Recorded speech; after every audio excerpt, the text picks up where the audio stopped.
Good morning. Today, 19th December 2024, Thursday. Wisdom of word of God morning ડિવોશનમાં આપ સર્વનો આવકાર કરવામાં આવે છે અને પ્રેમી સલામ પાઠવવામાં આવે છે. આજે સવારે આપણે નીતિવચનોના પુસ્તકમાંથી એનો 12મો અધ્યાય અને એની 1 થી 3 કલમો પ્રભુના વચનોમાંથી વાંચીશું અને એ પ્રમાણે ટૂંકું મનન કરીશું. પ્રોવર્બ્સ ચેપ્ટર 12 વર્સિસ 1 to 3 અને પ્રભુનું વચન આપણને આ પ્રમાણે કહે છે, જે કોઈ માણસ શિખામણ ચાહે છે તે વિદ્યા ચાહે છે, પણ ઠપકાને ધિક્કારનાર પશુવત છે. સારો માણસ યહોવાની કૃપા મેળવશે, પણ કુયુક્તિખોર માણસને તે દોષપાત્ર ઠરાવશે. માણસ દુષ્ટતાથી સ્થિર થશે નહીં, પણ નેકીવાનની જળ કદી ઉખેડવામાં આવશે નહીં. અને એ જ પ્રમાણે ESV બાઇબલમાં પ્રભુનું વચન ચેપ્ટર 12 પ્રોવર્બ્સ ચેપ્ટર 12 1 to 3rd વર્સમાં પ્રમાણે કહે છે, Whoever loves discipline loves knowledge, but he who hates reproof is stupid. A good man obtains favor from the Lord, but a man of evil devices he condemns. No one is established by wickedness, but the root of the righteous will never be moved. અને આ પ્રભુનું વચન છે. અને આજે સવારે જ્યારે આપણે ખાસ સુલેમાનના નીતિ વચનો જોઈ રહ્યા છે ને એમાં 12મો અધ્યાય એની 1 થી 3 કલમ, અને આ 3 જે કલમો છે એમાં જ્ઞાની માણસ અને દુષ્ટ માણસ સંબંધી કેટલીક મહત્ત્વની બાબતો એમના જીવનમાં ઉતારવા લાયક એ બાબતો આપણને જોવા મળે છે. અને એમાં જે પહેલી બાબત છે અને એ ડિસિપ્લિન. જે પહેલું વચન જે લખવામાં આવ્યું છે કે જે માણસ શિખામણ ચાહે છે તે વિદ્યા ચાહે છે. અને એટલે ડિસિપ્લિન એન્ડ ઇટ્સ એક્સેપ્ટન્સ. ઘણા બધા જીવનો આજે બહુ ફ્રીડમમાં, સ્વતંત્રતામાં, મન ફાવે એમ જીવન જીવે છે અને પછી એ લોકોને પસ્તાવાનો વખત આવે છે. પણ અહીંયા પ્રભુનું વચન જે કહે છે, જે માણસ શિખામણ ચાહે છે તે વિદ્યા ચાહે છે. અને એટલે જે ડિસિપ્લિન છે માણસના જીવનમાં એને ઇમ્પ્રૂવ કરવા માગે છે. પણ ડિસિપ્લિનમાં રહેવું એ ઘણું સહેલું હોતું નથી, કારણ કે એક માળખામાં રહેવું, એક ફોર્મેટમાં રહેવું. જ્યારે ખ્રિસ્તી વિશ્વાસમાં જીવન જીવીએ છીએ ત્યારે યોગ્ય પ્રકારના કાર્યોમાં જ આપણી જાતને મૂકવી અને શિસ્તતામાં જીવન જીવવું, પ્રભુની પાસે નિયમિત રીતે ડિવોશન કરવું, પ્રભુના વચનો વાંચવા, પ્રાર્થના કરવા. અને એ જે શિસ્ત છે એ રોજે રોજ પ્રભુની નજદીક લઈ જાય છે. બીજા અર્થમાં નવીનીકરણ તરફ લઈ જાય છે, બીજા અર્થમાં પવિત્રીકરણ તરફ એ આગળ લઈ જાય છે. અને એટલે એ જ્યારે કોઈ સ્વીકારે છે શિસ્ત, ત્યારે હંમેશા એ પોતાની જાતને કરેક્ટ કરતો જાય છે. કારણ કે દરેક માણસો એ આ પૃથ્વી પર ગમે એટલા સારા હોય, પણ એમનામાં ભૂલો, એનામાં મુશ્કેલીઓ, એના પ્રશ્નો, એના દરેક કાર્યોમાં કોઈક ને કોઈક ઉણપ જોવા મળતી હોય છે. પણ જ્યારે એ શિસ્તમાં પોતાની જાતને મૂકે છે ત્યારે ધીમે ધીમે પોતાની જાતને કરેક્ટ કરે છે. અને ત્યાં લખ્યું છે એ પ્રમાણે કે જે માણસ શિખામણ ચાહે છે તે વિદ્યા ચાહે છે. એટલે દિવસે દિવસે એ બહુ જ એને જાતને ઇમ્પ્રૂવ કરે છે.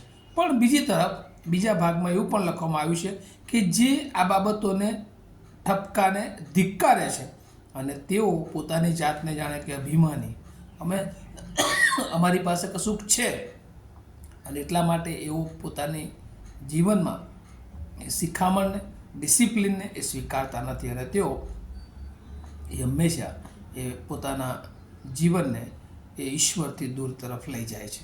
બીજી વાત, હવે શિસ્ત આવ્યા પછી ખાલી નિયમોમાં જીવન જીવવું, શિસ્તમાં જીવન જીવવું એટલું પૂરતું નથી. પણ બીજી બાબત અહીંયા બીજી કલમમાં લખવામાં આવી છે પ્રમાણે, સારો માણસ યહોવાની કૃપા મેળવે છે. અને સારો માણસ એટલે શું? કન્ડક્ટ ઓફ મેન, સારી વર્તણૂક એ ઈશ્વરને એ આનંદ પમાડે છે. જ્યારે આ પૃથ્વી પર આપણે પ્રભુને ગમતું જીવન જીવીએ છીએ, એ વાણી, વિચાર અને વર્તન પ્રભુને ગમતા હોય છે, ત્યારે પ્રભુ એ વાણી, વિચાર અને વર્તનથી આનંદિત થાય છે, ખુશ થાય છે. અને પ્રભુ એના મહિમાને માટે આપણો ઉપયોગી પાત્ર તરીકે ઉપયોગ કરે છે. અને એટલે નિયમ, શિસ્ત, ડિસિપ્લિન સ્વીકારવી અને કન્ડક્ટ, વર્તણૂક જે પ્લીઝિંગ ટુ ગોડ, ઈશ્વરને એ આનંદ આપનારી બાબત છે. અને આ બંનેનો સમન્વય અને એટલે ન્યાયીપણું, નેકીપણું, રાઇચિયસનેસ બ્રિંગ સ્ટેબિલિટી. જ્યારે માણસના જીવનમાં શિસ્ત આવે છે, એની વાણી, એના વિચારો, એના વર્તનમાં એ યોગ્યતા હોય છે, ત્યારે ઈશ્વરને આનંદ આપે છે. અને ત્યાર પછી એનામાં નેકીપણું અને ન્યાયીપણું એ આવે છે. અને રાઇચિયસનેસ બ્રિંગ સ્ટેબિલિટી. અને જ્યારે માણસ નેકી અને ન્યાયમાં યોગ્ય રીતે પોતાના જીવનને અને પોતાને જે કંઈ ઈશ્વરે સોંપ્યું છે એ બધામાં ન્યાયીપણે આગળ વધે છે, એ વ્યક્તિગત હોય, એ સમાજની રીતે હોય કે એ મંડળીની રીતે હોય, ત્યારે પ્રભુ એના જીવનને, એની મંડળીને, એના કુટુંબને સ્થિર કરે છે, ટેબલ કરે છે. અને પ્રભુ ચાહે છે કે આ પૃથ્વી પર આપણે સ્થિર થઈએ. અને એ સ્થિરતા, એ અનંતકાળિક સ્થિરતા પ્રભુ ચાહે છે. અને એટલે આપણા જીવનમાં જો કોઈક રીતે હજુ પણ આપણે અશિસ્તમાં જીવન જીવીએ છીએ, મન ફાવે એમ જીવન જીવીએ છીએ, તો પ્રભુ આજે આપણને કહે છે કે આપણે શિસ્તમાં જીવન જીવીએ. આપણે વર્તણૂકમાં, વિચારો, વાણી અને વર્તનમાં આપણી જાતને યોગ્ય રીતે ઠરાવીએ અને આપણે ન્યાયીપણે જીવીએ. કારણ કે ન્યાયીપણું એ આપણા જીવનને સ્થિરતા તરફ લાવે છે. અને વચનો એ આપણને વધુને વધુ ઈશ્વરના બાળકો તરીકે, એક જ્ઞાની બાળકો તરીકે એ આગળ લઈ જવા માગે છે. અને વચનોનું જેટલું બને એટલું વધારે આપણે વાંચીએ. કારણ કે જ્ઞાનનો સોર્સ એ પોતે પ્રભુ ઈસુ ખ્રિસ્ત છે. આ પૃથ્વી પર પ્રભુ ઈસુ ખ્રિસ્ત આવે. આ દિવસોમાં આપણે વધારે આપણો ફોકસ ઓન જીસસ ક્રાઇસ્ટ, ઈસુ ખ્રિસ્ત પર દ્રષ્ટિ કરીએ છીએ. ત્યારે એ દેવ હોવા છતાં પણ પોતાની જાતને માણસના માળખામાં, દેહરૂપી, એ નમ્ર ગભાણ હોય, એ યહૂદીઓની રીત હોય, એ 9 મહિના પેટમાં રહીને જન્મ લેવાની બાબત હોય, એ જે બધી જ જે શિસ્તતા હતી, એમાં પોતાની જાતને એ ઈશ્વર હોવા છતાં પણ એ ઢાળી, કે જેથી કરીને આ પૃથ્વી પર એક માણસ તરીકે, સંપૂર્ણ માણસ તરીકે બધું જ સહન કરીને, બધી જ વેદનાઓ સહન કરીને તમારો અને મારો ઉદ્ધાર કરી શકે. એ ઈશ્વરની વર્તણૂક, એ કન્ડક્ટ આજે પણ જે લોકો પ્રભુ પર વિશ્વાસ કરે છે કે નથી કરતા, પણ બધાને માટે એ નમૂનો પૂરો પાડનાર બની છે. અને એ ઈશ્વરનું ન્યાયીપણું આજે પણ આખો વિશ્વ એ ન્યાયીપણાથી પર રહી શક્યું નથી. અને પ્રભુ જેણે આપણને આ વચનો આપ્યા છે, અને અગાઉ આ પૃથ્વી પર આવીને આપણને નમૂનો પણ આપ્યો છે, ત્યારે નમૂનાને આપણે વળગી રહીએ. અને આવનાર નાતાલ અને નવું વર્ષ એ આપણા જીવનને વધુ પ્રભુની નજદીક, પણ સાથે ડિસિપ્લિનમાં લાવનાર, સારી કન્ડક્ટ અને રાઇચિયસનેસ અને સ્થિરતા લાવનાર બને, એવી મારી શુભેચ્છા અને પ્રાર્થના છે. આવું આપણે પ્રાર્થના કરીએ. અમારા જીવંત અને દયાળુ ઈશ્વર, આજે સવારે તમારો બહુ આભાર માનતા તમારી સ્તુતિ કરીએ છીએ. કેમ કે પ્રભુ તમે ચાહો છો કે અમે ડિસિપ્લિનમાં રહીએ, શિસ્તમાં રહીએ.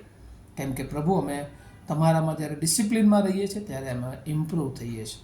પ્રભુ અમે, અમારી વર્તણૂક એ સારી હોય, વાણી, વિચાર, વર્તન એ અમારા માટે અને અમારા દ્વારા બીજાના માટે એ હંમેશા હિતકારી હોય. અને પ્રભુ અમે મારી જાતને હંમેશા ન્યાયી, નેકીમાં આગળ વધારીએ. પ્રભુ અમે તમને પસંદ પડતું એ જીવન જીવીને પ્રભુ ઘણા બધા લોકોને માટે ઉપયોગી પાત્ર બનીએ, એવી પ્રાર્થના કરી. અમે તમારામાં વધારે સ્થિર થઈએ, સ્ટેબલ થઈએ. કેમ કે પ્રભુ તમારું આવવું નજીક છે, ત્યારે પ્રભુ તમને મળવાના માટે અમે તૈયાર રહીએ, એવી પ્રાર્થના ઈસુ પ્રભુના નામમાં સાંભળો, તેનો સ્વીકાર કરો. આમીન. Have a nice day to all of you. Thank you.